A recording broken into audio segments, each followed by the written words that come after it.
بسم اللہ الرحمن الرحیم۔ تقدیر پر راضی رہنا چاہیے۔ ہمارے کہ نیک اعمال میں ایک دوسرے سے آگے بڑھنے کی کوشش کرنی چاہیے۔ ہمارے کہ اب بعض اوقات یہ ہوتا ہے کہ آدمی کے دل میں ایک نیک کام کرنے کا شوق پیدا ہوا، جذبہ پیدا ہوا، اور دل چاہتا ہے کہ فلاں شخص یہ عبادت کرتا ہے، میں بھی یہ عبادت کروں، لیکن ساتھ ہی یہ خیال بھی آیا کہ یہ عبادت اور یہ نیک کام ہمارے بس میں نہیں ہے، ہم نہیں کر پائیں گے، یہ تو بڑے لوگوں کا کام ہے۔ تو جب اس قسم کا خیال دل میں پیدا ہو جاتا ہے تو اس وقت کیا کریں؟ اس کے لیے حدیث کے اگلے جملے میں ارشاد فرمایا،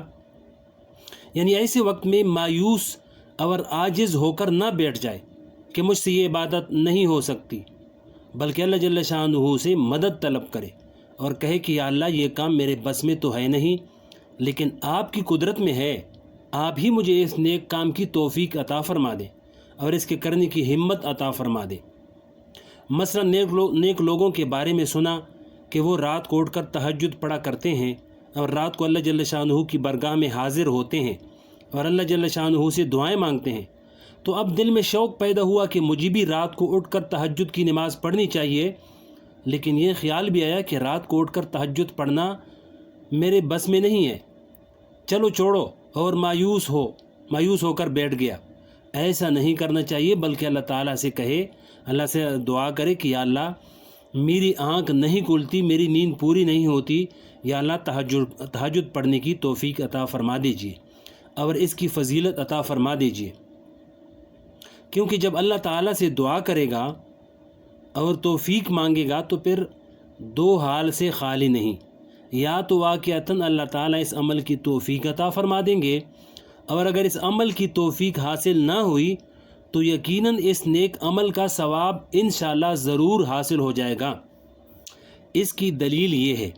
کہ حدیث شریف میں ہے کہ حضور پاک صلی اللہ علیہ وسلم نے ارشاد فرمایا کہ جو شخص سچے دل سے اللہ تعالیٰ سے شہادت طلب کرے اور یہ کہے کہ یا اللہ مجھے اپنے راستے میں شہادت نصیب فرما، تو اللہ جل شانہ اس کو شہادت کا مرتبہ عطا فرما دیتے ہیں، اگرچہ بستر پر ہی اس کا انتقال ہو جائے۔ ایک لوہار کا واقعہ لکھا ہے، فرمایا کہ حضرت عبداللہ بن مبارک رحمۃ اللہ علیہ کے جب انتقال ہو گیا تو کسی نے خواب میں ان کو دیکھا، تو پوچھا کہ حضرت کیسی گزری؟ جواب میں عبداللہ بن مبارک رحمۃ اللہ علیہ نے فرمایا کہ اللہ تعالیٰ نے بڑے کرم کا معاملہ فرمایا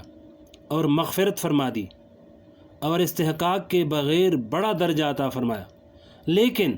جو درجہ میرے سامنے والے مکان میں رہنے والے لوہار کو نصیب ہوا وہ مجھے نہیں مل سکا۔ جب خواب دیکھنے والا بیدار ہوا تو اس کو یہ جستجو ہوئی کہ یہ معلوم کروں کہ وہ کون لوہار تھا اور کیا عمل کرتا تھا جس کی وجہ سے حضرت عبداللہ بن مبارک رحمۃ اللہ علیہ سے بھی آگے بڑھ گیا۔ چنانچہ وہ حضرت عبداللہ بن مبارک رحمۃ اللہ علیہ کے محلے میں گیا اور پوچھا کہ یہاں کوئی لوہار رہتا تھا جس کا انتقال ہو گیا ہے؟ لوگوں نے بتایا کہ ہاں، اس سامنے والے گھر میں ایک لوہار رہتا تھا اور چند روز پہلے اس کا انتقال ہوا ہے۔ چنانچہ یہ لوہار کے گھر گیا اور اس کی بیوی سے اپنا خواب بیان کیا اور پوچھا کہ تمہارا شوہر جو لوہار تھا اس کا کون سا ایسا عمل کرتا تھا وہ جس کی وجہ سے وہ حضرت عبداللہ بن مبارک رحمۃ اللہ علیہ سے بھی آگے بڑھ گیا؟ لوہار کی بیوی نے بتایا کہ میرا شوہر ایسی کوئی خاص عبادت تو نہیں کرتا تھا، سارا دن لوہا کوٹتا رہتا تھا، البتہ میں نے اس کے اندر دو باتیں دیکھی۔ ایک یہ کہ جب لوہا کوٹنے کے دوران اذان کی آواز اللہ اکبر کان میں پڑتی تو فوراً اپنا کام بند کر دیتا تھا، حتیٰ کہ اگر اس نے اپنا ہتھوڑا کوٹنے کے لیے اوپر اٹھا لیا ہوتا اور اتنے میں اذان کی آواز آ جاتی تو وہ بھی گوارا نہیں کرتا تھا کہ اس ہتھوڑے سے چوٹ لگا دوں، بلکہ ہتھوڑے کو پیچھے کی طرف پھینک دیتا اور اٹھ کر نماز کی تیاری میں لگ جاتا۔ دوسری بات میں نے یہ دیکھی کہ ہمارے سامنے والے گھر میں ایک بزرگ حضرت عبداللہ بن مبارک رحمۃ اللہ علیہ رہا کرتے تھے۔ وہ رات بھر اپنے مکان کی چھت پر کھڑے ہو کر نماز پڑھا کرتے تھے۔ اب یہ اس کی بیوی بیان کر رہی ہے لوہار کی۔ فرمایا کہ ان کو دیکھ کر میرا شوہر جو لوہار تھا وہ یہ کہا کرتا تھا کہ یہ اللہ کے نیک بندے ساری رات عبادت کرتے ہیں، کاش اللہ تعالیٰ مجھے بھی فراغت عطا فرماتے تو میں بھی عبادت کرتا۔ یہ جواب سن کر اس شخص نے کہا کہ بس یہی حسرت ہے جس نے ان کو حضرت عبداللہ بن مبارک رحمۃ اللہ علیہ سے آگے بڑھا دیا۔ تقی عثمانی صاحب فرماتے ہیں کہ میرے والد ماجد مفتی محمد شفیع صاحب رحمۃ اللہ علیہ یہ قصہ سنا کر فرمایا کرتے تھے کہ یہ ہے حسرت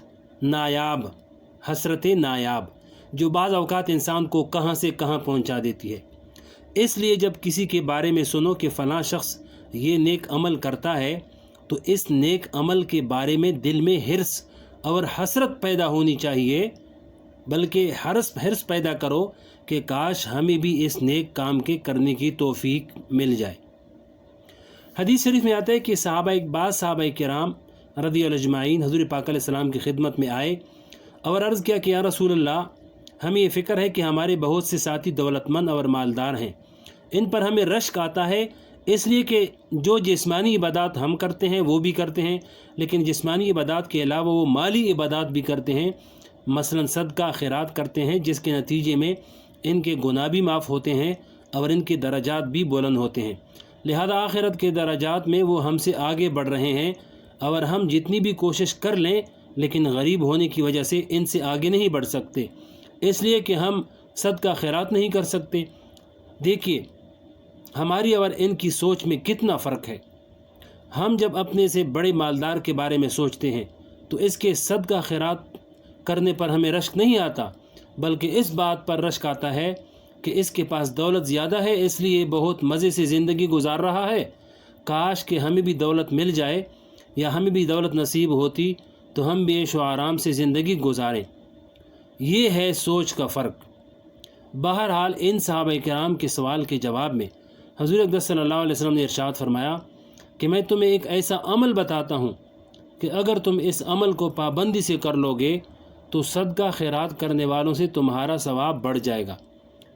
کوئی تم سے آگے نہیں بڑھ سکے گا۔ وہ عمل یہ ہے کہ ہر نماز کے بعد 33 مرتبہ سبحان اللہ، 33 مرتبہ الحمدللہ، 34 مرتبہ اللہ اکبر پڑھ لیا کرو۔ ایک سوال یہ پیدا ہوتا ہے کہ اگر یہی ذکر مالداروں نے بھی شروع کر دیا تو پھر ان صحابہ کرام کا سوال برقرار رہے گا، کیونکہ مالدار لوگ پھر ان سے آگے بڑھ جائیں گے۔ اس کا جواب یہ ہے کہ در حقیقت حضور پاک علیہ السلام یہ بتلانا چاہتے تھے کہ جب تمہیں یہ حرص اور حسرت ہو رہی ہے کہ ہم بھی مالدار ہوتے تو ہم بھی اس طرح صدقہ خیرات کرتے جس طرح یہ مالدار لوگ کرتے ہیں، تو اللہ جل شانہ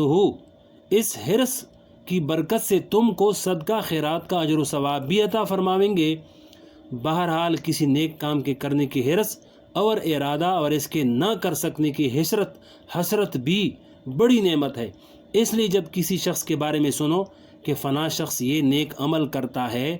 تو تم یہ دعا کر لو کہ اے اللہ یہ نیک کام میرے بس سے باہر ہے، آپ ہی اس کام کے کرنے میں میری مدد فرما دیجئے اور مجھے اس کے کرنے کی توفیق عطا فرمائیے، تو پھر اللہ تعالیٰ یا تو اس نیک عمل کے کرنے کی توفیق عطا فرمائیں گے یا اس نیک کام کا اجر و ثواب عطا فرمائیں گے۔ یہ نسخہ کیمیا ہے۔ آگے اور بھی تفصیل ہے،